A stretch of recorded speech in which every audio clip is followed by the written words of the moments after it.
Maybe you've heard the story of the witch and the evil that followed her.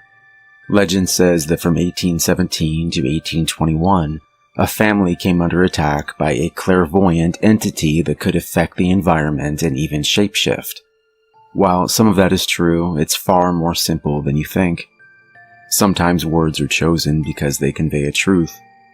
Sometimes that truth is obvious. Though I am now an old man, my body riddled with cancer, I wanted to warn you of what happened so many years ago. In the 1950s, my family relocated to an old 2-story brick home in New England. The 5 of us arrived late in the evening, and my 2 sisters and I stared out into the dark water behind our home. What's more, when we stepped into our bedroom, we found that our 3 beds pointed out towards the ocean. It was also strange. My parents had little money, but were able to purchase the home for far less than what they had paid for a small apartment in Ohio. As my mother entered the bedroom behind us, her surprise was real as well. "I didn't realize the home would be furnished. What lovely little beds," she said. She tucked us into our 3 beds overlooking the ocean, kissed us on our foreheads, and shut the door quietly. We immediately sat up and looked out into the ocean. "Think we'll see a shark?" Sarah asked. "Course we will. It's the ocean," I replied confidently. My 2 younger sisters smiled, looking over at me in wonder. They always thought I would protect them.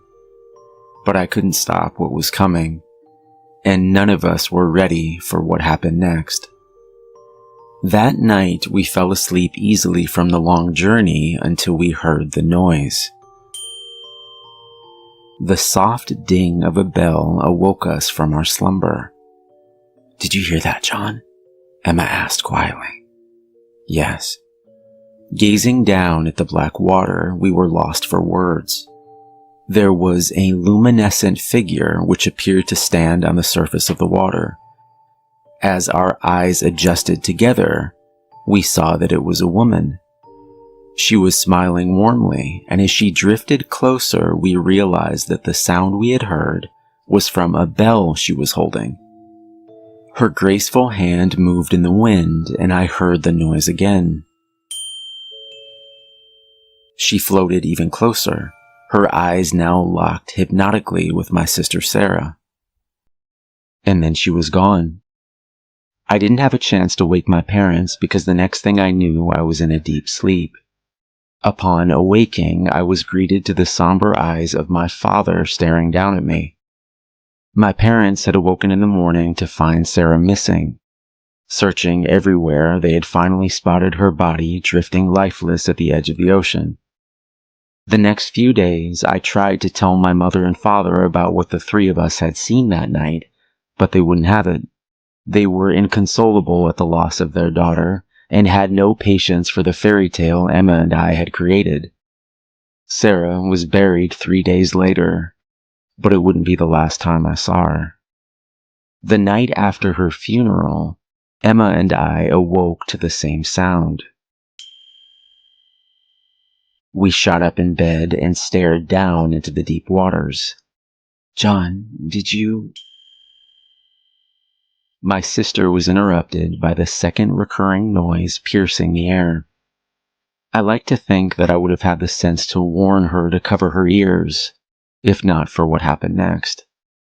The eyes of my dead sister Sarah looked into mine. The beautiful figure of the woman was not alone this time.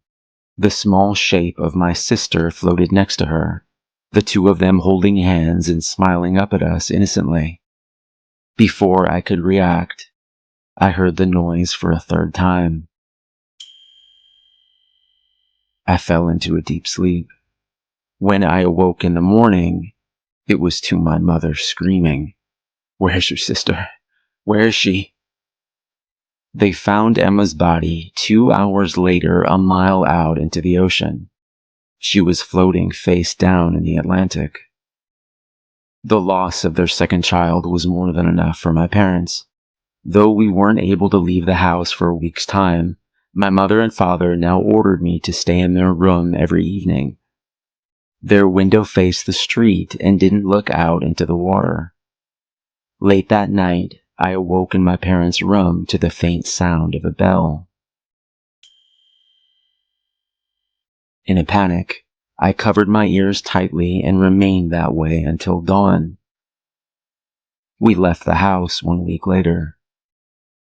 I've never gone back.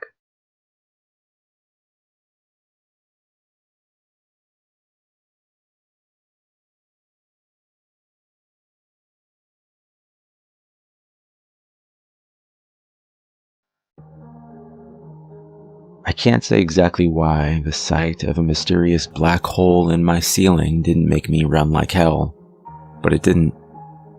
Instead, as I watched the hole grow slowly day by day over the past 4 months, I was filled with a sense of excitement, maybe even wonder. Somehow I knew something was going to emerge out of the darkness. I just didn't expect to see what I did. How could I have known then what I know now? 4 months ago in May, I saw it for the first time. That evening, I was unable to sleep, powering up my tablet to kill some time by reading a collection of Stephen King's short stories called Night Shift. If you've never read One for the Road, you're missing out. It's maybe my favorite short story of all time, and was a most frightening introduction to vampires as a child. I had just gotten to the part where the 2 old men see their first vampire, a beautiful dark-haired woman, when I noticed the room had gotten colder. Much colder. It was May in San Francisco, yet I could see my breath upon each exhalation. It seemed like it was 20 degrees, but how was that possible? Getting up to check the thermostat and possibly call the landlord, I happened to look up at just the right time. There was a black spot on the ceiling. It couldn't have been more than an inch in diameter, and that first night I decided it was a spot of dirt or mold that I'd never seen before. Telling myself I would grab a ladder and clean it in the morning, I clicked on the heat setting on the old thermostat and went back to bed. I forgot about it the next day, working a double at the restaurant and coming home after midnight. When I arrived back and plopped down in bed, that same hole stood out, but this time it seemed bigger, maybe 2 or 3 inches now. Over the next few months, I witnessed as the hole grew slightly larger each day. Sometimes it would grow by an inch or 2. Sometimes it would only be a millimeter. But the one constant was that it would grow. It would always grow. How could I be sure, you might be thinking? Well, the 3rd evening it came into view, I finally grabbed a ladder and measured it for myself. I was careful not to touch it, the temperature getting so much colder as I approached that I figured my hand might freeze completely upon coming in contact, or something worse. I can't say why I never told anyone about it, or why I didn't run like hell. Maybe I just didn't want some group of scientists claiming it for themselves, you know? At that point in my life, I didn't have much to show for myself, and this was the one thing that felt like it was mine.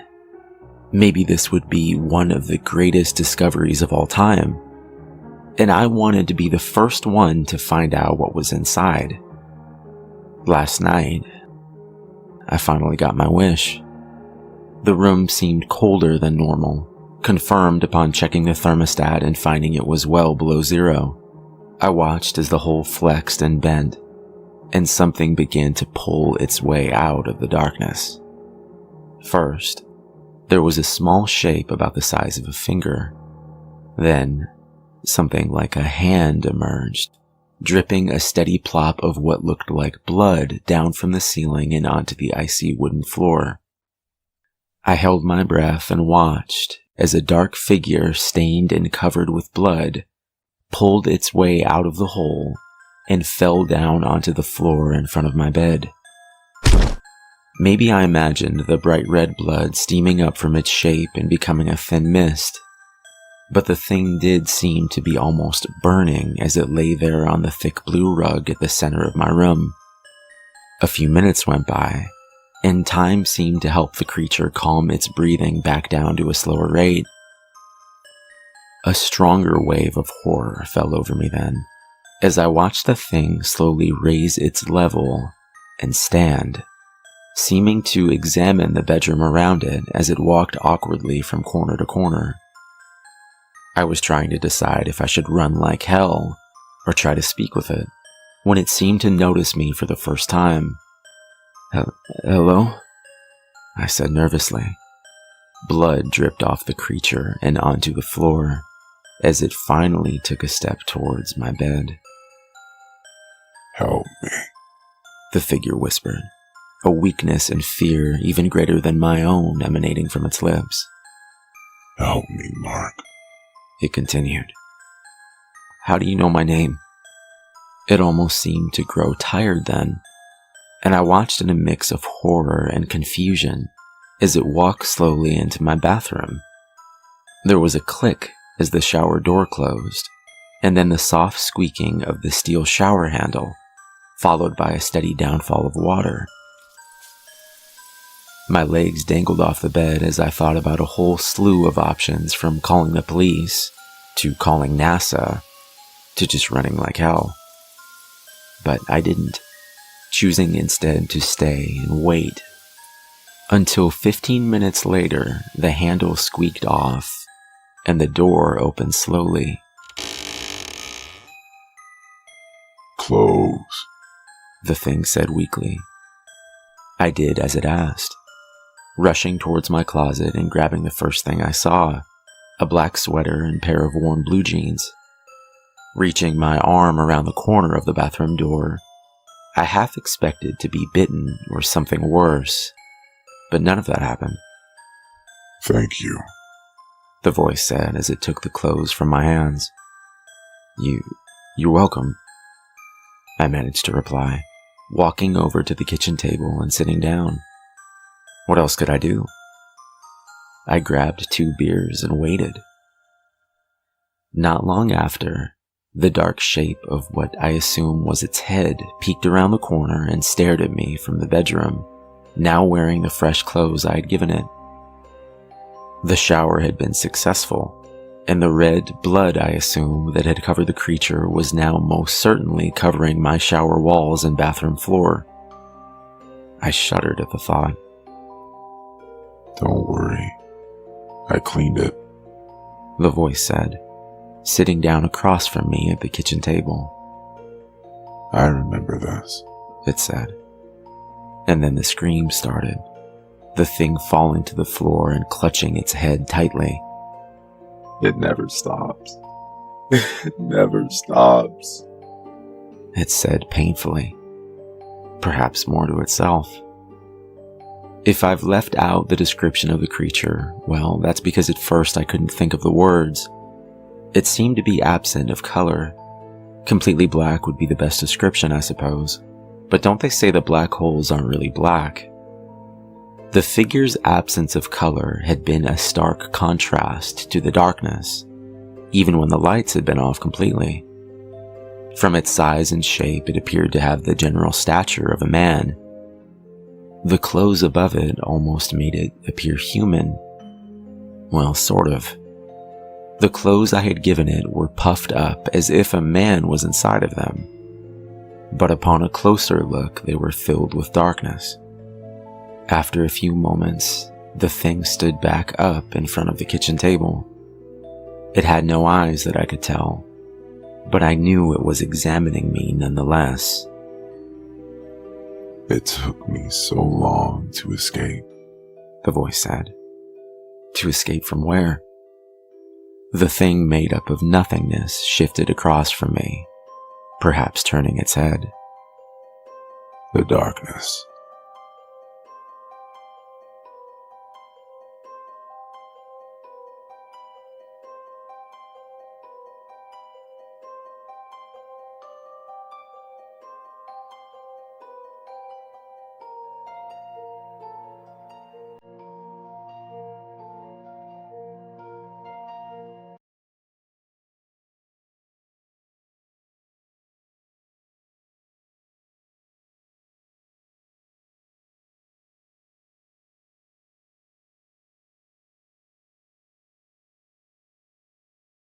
My girlfriend had been the first to see it, while I had been the first to see her. Tara, what the hell are you doing? I had found her kneeling on a hill between a triangular-like pattern of tall pine trees and digging furiously into the dry dirt. Fresh blood stained her palms, yet she showed no signs of feeling any pain. I reached down quickly, putting my hands on her shoulders and attempting to pull her away.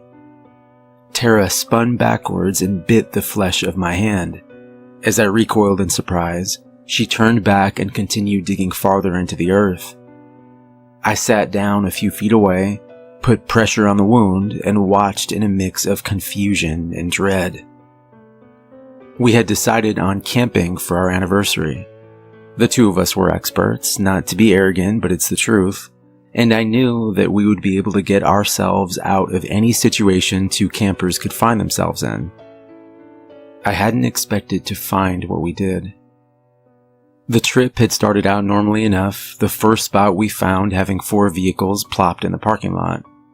"Nah, let's go farther," she had said, smiling and kissing me softly on the cheek. "I want us to be alone." I smiled back. I wasn't about to argue. We went 30 miles farther north, and this time when we arrived at the campground, there wasn't a soul in sight. In fact, the place looked almost abandoned. An eerie feel, you know? A dumpster or two knocked over, I assume from bears, and the vines and various brush were starting to creep over the path and take over completely. We walked for 3 hours, stopping occasionally to kiss, and always joking about school. "When you graduate." "You mean if you graduate," Tara had said. I flashed her a sarcastic look, but couldn't hold back a smile. As the sun was starting to retreat behind the steady backdrop of mountains surrounding us, we had seen the shape of a snake slither off the side of the path. Tara screamed, running a few yards in the opposite direction. She was as brave a soul as I had ever met, but snakes were just not her thing.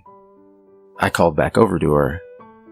"Hey, you should have said, why'd it have to be snakes?" I shrugged. She didn't get the reference. Chuckling, I followed the yellow outline closely through the rocks and down onto a cool creek of the clearest water I'd ever seen, or at least I can remember seeing. Personally, I love snakes. After a minute or so went by and no sign of Tara, I looked down at my new friend.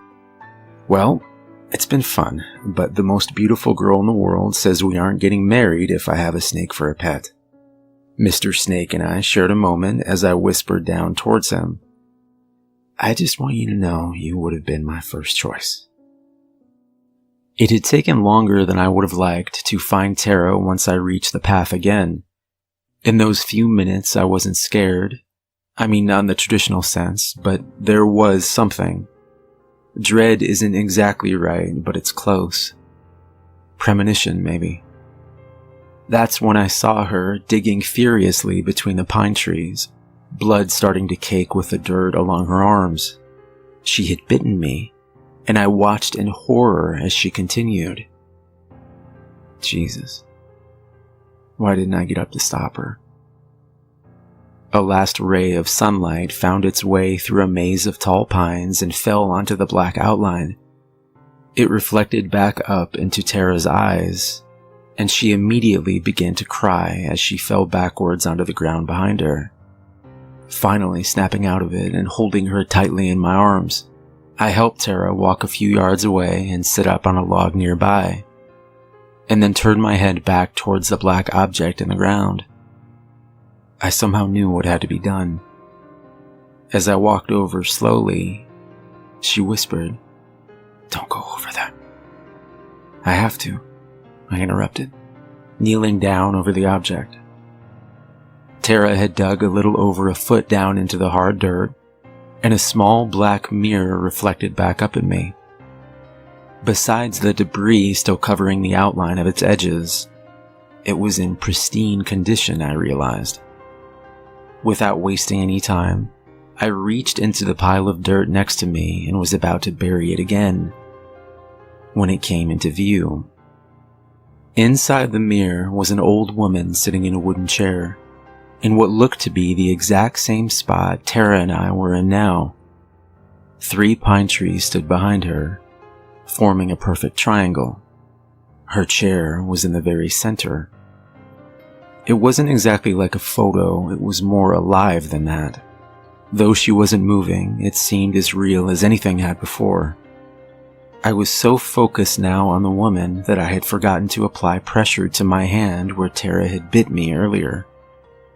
A single drop of blood slid down my arm and fell down with a plop onto the perfect black glass of the mirror.